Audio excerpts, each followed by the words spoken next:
वेद पाठशाला में आपका हार्दिक स्वागत है।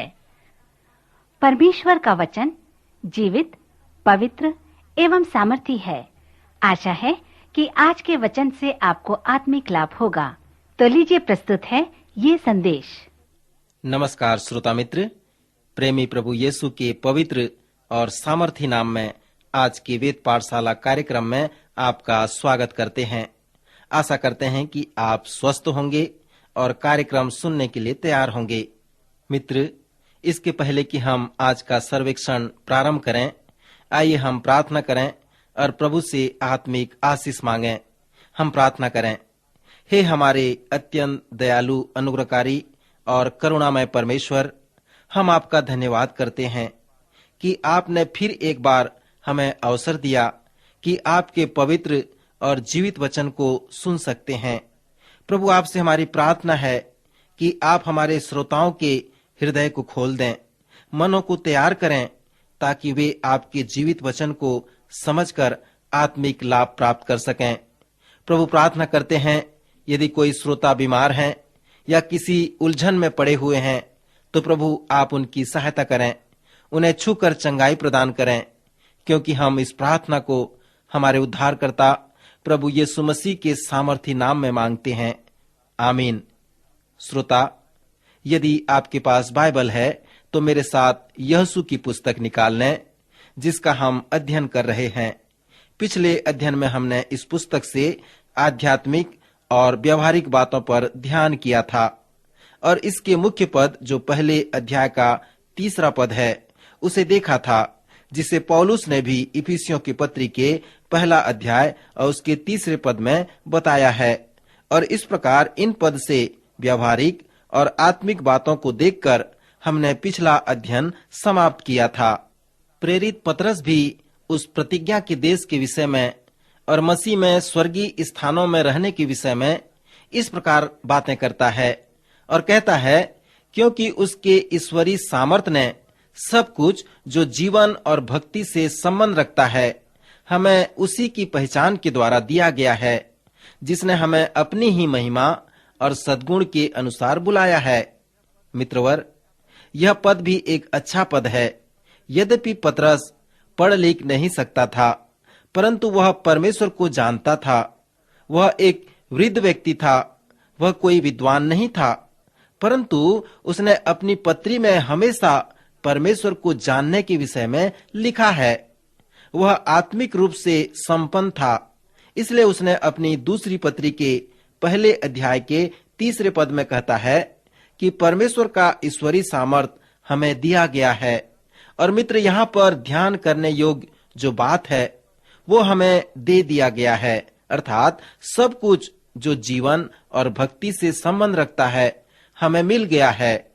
इसका अर्थ यह है कि हमें भक्ति के साथ जीवन व्यतीत करने की आवश्यकता है। परमेश्वर ने इन्हें हमें पहले से दे दिया है और उसी की पहचान के द्वारा, जिसने हमें अपनी ही महिमा और सद्गुण के अनुसार बुलाया है। यहाँ पर वही सच्चाई बताई गई है कि भक्ति का जीवन व्यतीत करने के लिए परमेश्वर ने आपको सब कुछ दे दिया है जो आपको आवश्यक है। सो भक्ति का जीवन व्यतीत करने के लिए आपको परमेश्वर के पास आना पड़ेगा, उसे जानना पड़ेगा और उससे संबंध स्थापित करना पड़ेगा। यहाँ पर अगली जो बात है वो यह कि आपको जो आवश्यकता है परमेश्वर वो सभी आपको दे दिया है। याकूब की पत्री में याकूब कहता है, तुम मांगते हो पर पाते नहीं, इसलिए कि बुरी इच्छा से मांगते हो। यदि यह सच है कि परमेश्वर ने हमें सभी आत्मिक आशीषें दिया है और हमें आत्मिक देश कनान दिया है कि हम उसे अपने अधिकार में कर लें, परंतु क्यों वो आत्मिक आशीषें हमारे पास नहीं हैं? याकूब कहता है, यह इसलिए क्योंकि हम नहीं मांगते। यहोशू की पुस्तक में बार बार और लगभग 16 बार यह आया है कि हम विश्वास नहीं करते। यदि आशीष वहां पर है और हम उन्हें नहीं मांगते, तो क्यों नहीं मांगते? यह इसलिए क्योंकि हम विश्वास नहीं करते। और मित्रवर, नहीं मांगने का कारण यही हो सकता है। एक बार मैंने एक प्रचारक के विषय में कहानी सुना। वह स्वर्ग में गया वहां संत पतरस के साथ उसकी भेंट हो गई। संत पतरस ने कहा, अरे आप वो प्रचारक हैं, मैं आपको स्वर्ग की सैर कराऊंगा। उसने तुरंत उसे लेकर स्वर्ग की ओर सैर कराने लगा। जब वे स्वर्ग का भ्रमण कर रहे थे, तब उस प्रचारक ने पतरस से कहा, वहां पर जो बड़ी बड़ी पेटियां हैं, वो सब क्या है? पतरस ने उससे कहा, स्मरण करो कि जब आपके कलीसिया में एक मंच की आवश्यकता थी, तब हमने इसे तुम्हारे लिए बनाया था, परंतु तुमने नहीं मांगा, इसलिए वो यहाँ पर पड़े हैं। जब वे और आगे बढ़े तो वे एक बड़े बक्से के पास आए। प्रचारक ने कहा, यह क्या है? तब पतरस ने उत्तर दिया, स्मरण करो, जब तुम्हें एक आर्गन की आवश्यकता थी, तो हमने बनाकर उसे तुम्हें देने के लिए रखा था, परंतु तुमने नहीं मांगा, इसलिए उसे यहाँ पर रखा गया है। फिर उन्होंने अपना सैर जारी रखा।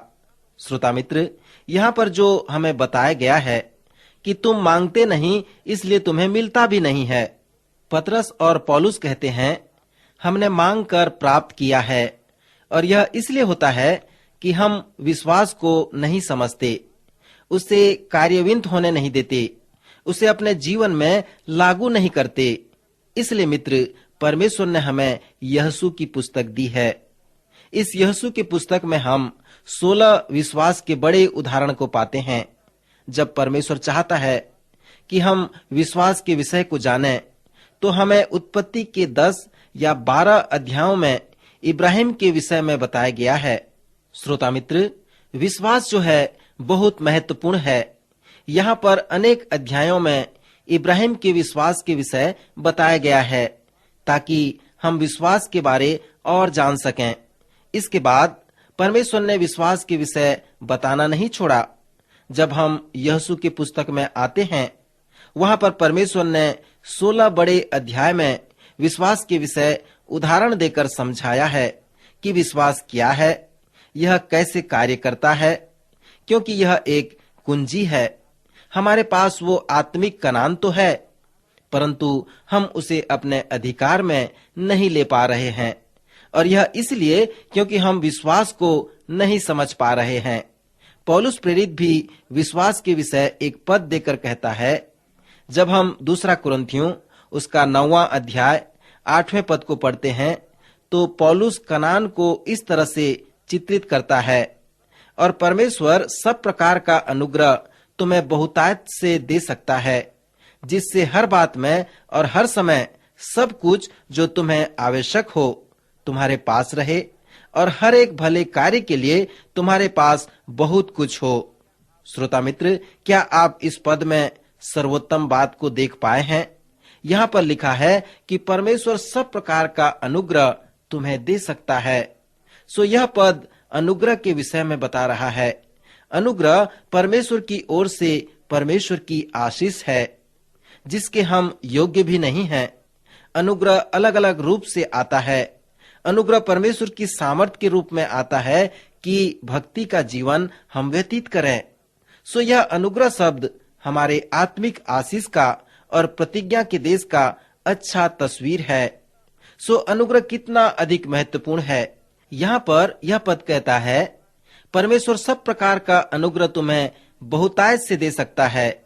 यहाँ थोड़ा थोड़ा देने की बात नहीं की गई है, परंतु बहुतायत से परमेश्वर हमें देता है, और हर बात में और हर समय सब कुछ जो तुम्हें आवश्यक हो तुम्हारे पास रहे, और हर एक भले कार्य के लिए तुम्हारे पास बहुत कुछ हो।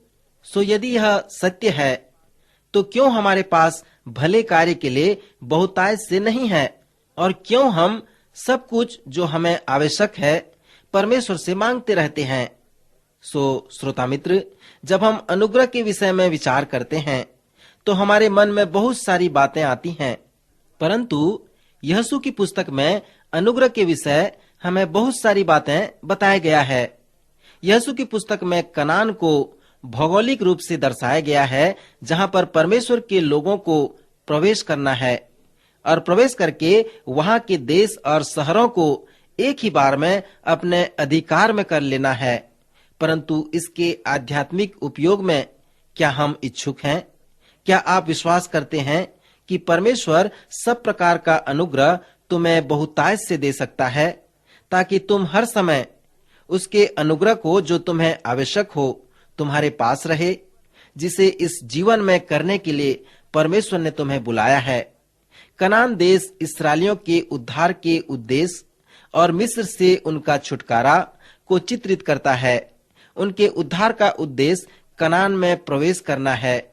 जब हम प्रभु यीशु मसीह पर विश्वास करते हैं कि वह परमेश्वर का पुत्र है, परमेश्वर का साधन है और छुटकारे का एकमात्र उद्धार करता है, तो इस विश्वास के कारण हमारा उद्धार होता है।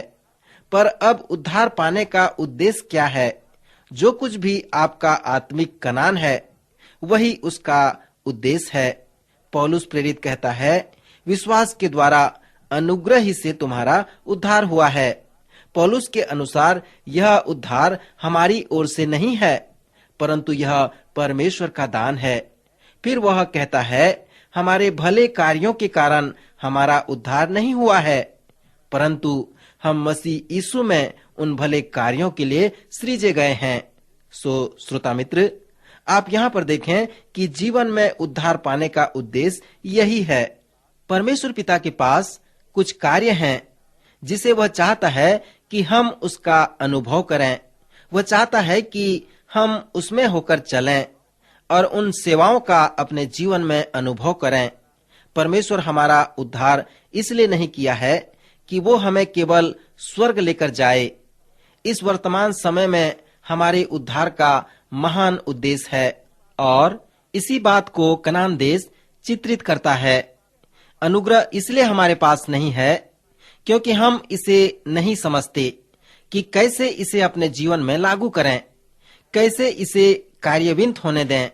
श्रोता मित्र, हम साधारण रूप से नहीं जान सकते कि विश्वास क्या है, इसलिए परमेश्वर ने हमें यहोशू की पुस्तक दी है कि हम उस विश्वास को देखें और आज्ञाकारी होकर हमारे आत्मिक संपत्ति को अपने अधिकार में कर लें।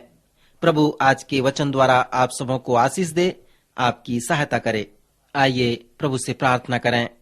हमारे स्वर्ग में विराजमान सृजनहार पालनहार परमेश्वर पिता, हम आपका धन्यवाद करते हैं कि आप हमारी चिंता करते हैं।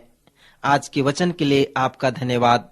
प्रभु प्रार्थना करते हैं हमारे सभी श्रोताओं को ऐसा मन दें ताकि वे आपके वचन पर विश्वास करें, उसके अनुसार चल सकें और उस आत्मिक कनान में प्रवेश करके हमेशा के लिए आपके साथ रह सकें।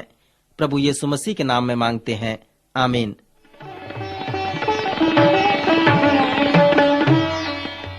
अभी आप सुन रहे थे कार्यक्रम वेद पाठशाला। श्रोता, हमें विश्वास है कि इस कार्यक्रम के द्वारा आपको आशीष मिली है। यदि इस कार्यक्रम के विषय में अधिक जानकारी प्राप्त करना चाहते हैं या बाइबल अध्ययन से संबंधित कोई प्रश्न हमसे पूछना चाहते हैं, तो आप हमें इस पते पर लिखें। हमारा पता है कार्यक्रम Ved Pathshala, Vishwavani, post box number 731, Faridabad 7, Haryana. पता एक बार फिर से सुन लीजिए। कार्यक्रम Ved Pathshala, Vishwavani, post box number 731, Faridabad 7, Haryana. तो इसी के साथ आज के कार्यक्रम का समय यहीं पर समाप्त होता है। अगले कार्यक्रम में आपसे फिर भेंट होगी। तब तक के लिए हमें आज्ञा दीजिए। नमस्कार।